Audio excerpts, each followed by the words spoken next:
What's good, YouTube? In today's video, I'm showing you guys my best controller settings for Warzone. Apart from being just good at the game, these are my settings that help me have a 4.6 KD ratio, with my highest kills per game ever being a 58, dropping almost 60 kills in a match. And of course, my last 12 games here, last 10 games, I have a 5.85 KD, and I dropped 33 kills. That was my most recent game for gameplay here on the channel. Your settings are going to take you from like a 1 to like a 3 KD as a player, but they will drastically improve your overall ability to win gunfights. So let's get in here and show you guys my ideal settings. Of course, I play with a controller. I play a controller on PC just because, you know, I have a dual PC setup for recording purposes, but otherwise I'd basically be playing on my PS5. So that's really what it is. It doesn't matter what you're playing on, console, PC, all these settings work exactly the same. So edit button layout here, we can go to this. I just play on tactical flipped. I like having my top triggers, my L1 and my R1 as my primary firing buttons, and that's pretty much the only thing that really changes on tactical flipped, apart from, you know, my drop shot or like, you know, my crouch and everything is going to be on my circle, as opposed to like my melee, which would be my right stick.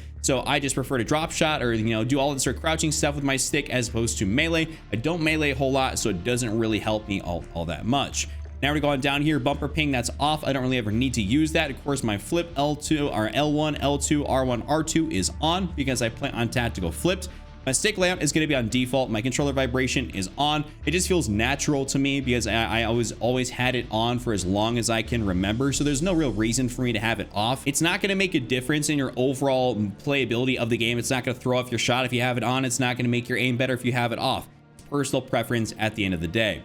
Trigger effect, this is something that's not personal preference. This should always be off. Never have that on. Your input dead zones, this is going to be a bit of a funny one here. So we're going to go down here and we're actually going to test my stick dead zone. I'll turn on my face cam for this. So we're turning this on right now, and you guys can be able to see that on my left stick, I have quite a bit of a stick drift right there. My right one, I don't really have any. So my character kind of auto moves around, especially in the firing range. So kind of by default, I get a little bit of rotational aim assist because my stick is always moving. So sometimes a little bit of stick drift can come in handy. Now jumping in here to my left stick minimum, we can see that is at a 0. My right stick max is at a 60. I saw a lot of pro players actually using this that are incredibly good, so I happened to try it out and I really liked it. And the right stick minimum is at a 1. This is the two settings I got from them. I don't know the exact reasoning behind why they have it at a 60, but it feels really good to me, so I would suggest for you guys to try it out. And of course, the right stick max is at 99. Left trigger and right trigger is at a 0. I don't need any of that stuff to stop me from pulling in to, you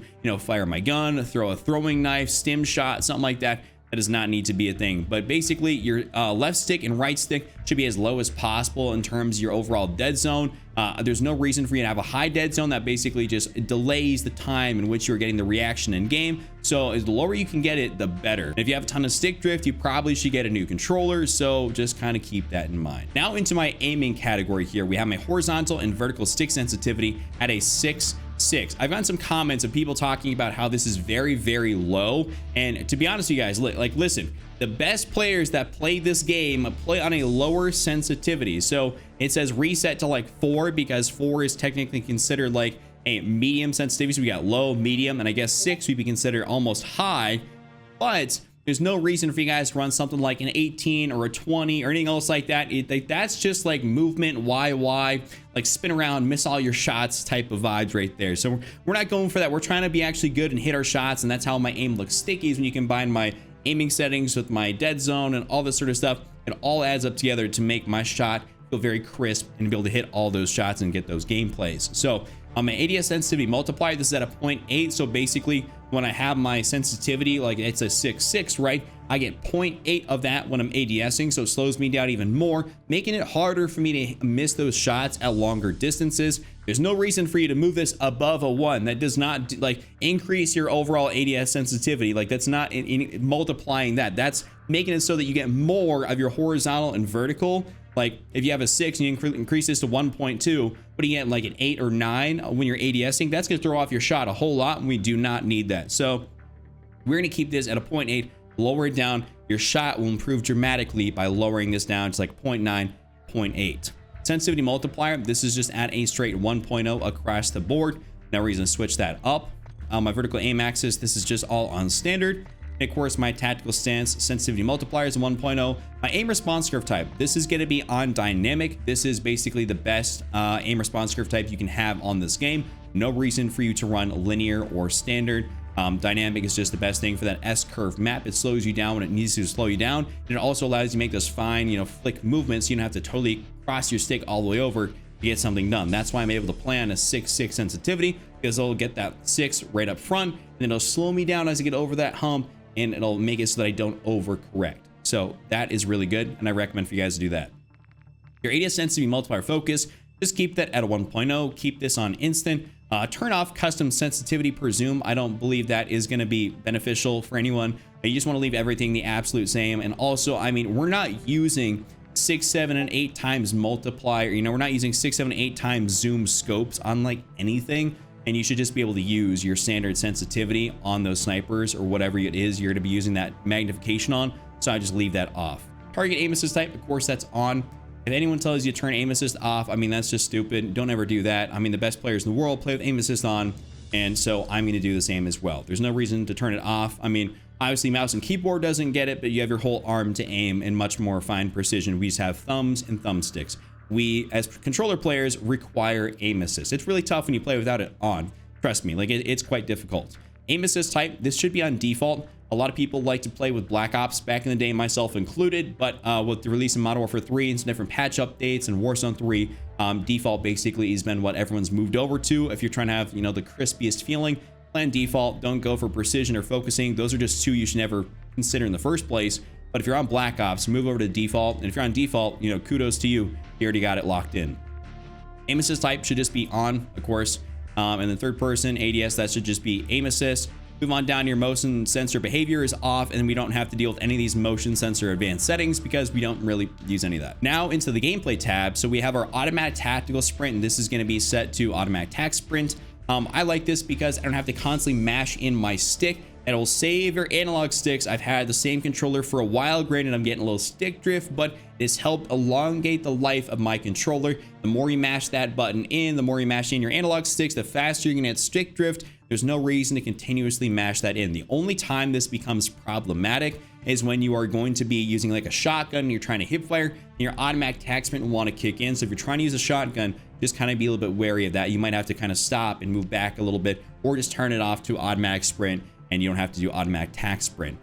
Slide, maintain, sprint, keep that on. Auto move forward is off. This is on double tap, and grounded mantle is off. You guys could turn this on to keep it a stack. I haven't really tried it out for myself, but I have seen people have good success with it, especially on Rebirth, being able to mantle stuff really fast. So I might try that here myself in a little bit, but I don't want to recommend it because I don't know. I haven't tested it out, so I don't want to give you guys a bad setting. But grounded mantle, I've been seeing can be actually pretty decent. Automatic airborne mantle, that should just be off. You don't need to do that. Automatic ground mantle hang, that's definitely off. We don't ever want to automatically hang on something. That's what gets you killed when you accidentally do that. Don't ever do that. Your slide dive behavior should just be on tap to slide. I mean, we have slide canceling, so that is far better than doing like, you know, dolphin diving. I know they have tap to dive and they have, you know, dive only or the hybrid. I personally don't like the hybrid at all. I felt like I was still messing this up quite a bit. So I've just been staying on tap to slide, and I can hold down my analog stick because I'm playing a tactical flipped to then do that dive. It doesn't work all the time, but it's still, you know, I'd much rather have tap to slide than any of these other ones out there. Plunging underwater, you just keep it on trigger or you can keep it on free. It doesn't really matter too much. Parachute auto behavior, mine's off because I want to try and get closer to that ground. I've had it on, I've had it off. I've splatted a few times with it off, so just kind of be aware if you're not going to be paying attention, if you're not thinking about it, you might splat. But sprinting door bash, that's on. Lunchtime behavior is mantle only. We don't need to have this on movement base. And then combat behaviors, we can see this aim down sight behavior is just on hold. Change, zoom activation, sprint, tac sprint, focus, all that sort of stuff. This is just on that. And then of course, movement behavior is on hold. Weapon mount activation, ADS plus melee, pretty standard. That's what the game comes with. And then the rest of the stuff we don't have to do too much with besides the interact/reload behavior. So this right here, if you're playing Warzone, should be on prioritize interact. If you're going to be playing multiplayer, keep it on tap to reload. There's no reason to have prioritize interact because the reason we have this is to be able to pick up ground loot very quickly. And then of course, when you reload and you're by a bunch of ground loot or something on the ground, you just hold in your button, which would be square for me since I'm on a PlayStation controller. That is what I would do, is I would just hold in the button. Sometimes it's a tad bit glitchy, but overall prioritize interact will save your butt more often than not. So you have to have that on there. No reason to have prioritize reload. just have that on there, and then tap to reload if you're playing multiplayer. Armor plate behavior should be on apply all. That's going to greatly increase your ability to just, hold down, for instance, triangle, and it applies all 3 of your plates. If you're getting out of a fight, running away, it's nice. You only have to hold it down for it to initially start doing it. It will apply all of your plates. Sometimes that can be a bit glitchy too, and out of force of habit, I sometimes will hold down triangle anyways, but it's still nice to have on. ADS stick swap is off, and of course backpack control is just on my directional buttons.